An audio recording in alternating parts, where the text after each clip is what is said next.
Pumasok po kami lahat ngayong araw para makapagtrabaho, pero hindi po kami pinayagang umere ng new management. Non-live. Non-live. Hindi po kami pinayagang mag-live ng new management. Kung natatandaan niyo po, July 30, 1979, nang simulan namin ang Itbulaga. 44 years na po ngayong taon na ito, 44 na taon. Kaya naman lubos ang aming pasasalamat sa mga naging tahanan namin. Unang-una ang RPN 9 for 9 years, 9 na taon po. Ang ABS-CBN for 6 years, 6 na taon. At ang GMA for 28 years, 28 taon. Thank you very much.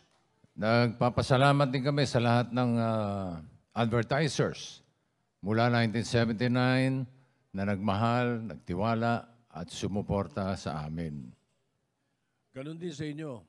Higit sa lahat, ganon din po sa inyo mga Dabarkad, sa mga manonood, sa inyong pagmamahal sa programang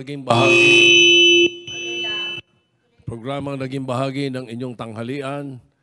Lubos din ang aming pasasalamat kay Mr. Tony Toviera sa pagkakaibigan at pagiging bahagi ng aming pamilya.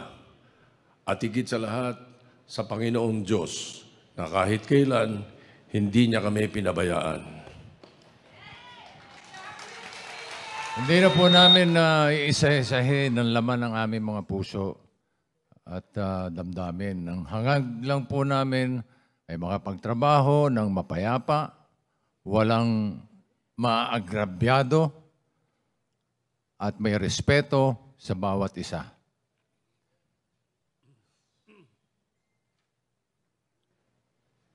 Simula ngayong araw, May 31, 2023, kami po ay magpapaalam na sa Tape Incorporated. Karangalan po namin na kami nakapaghatid ng tuwa't saya mula Batanes hanggang Hulo at naging bahagi ng buhay ninyo. Maraming salamat sa inyong lahat. Hanggang sa muli, saan man kami dalhin ng tadhana, tuloy ang isang tuwa. Thank you.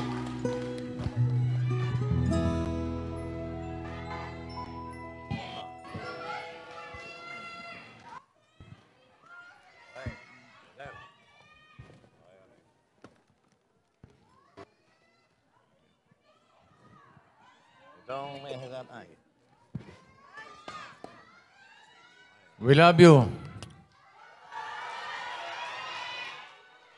Love you. Bye-bye.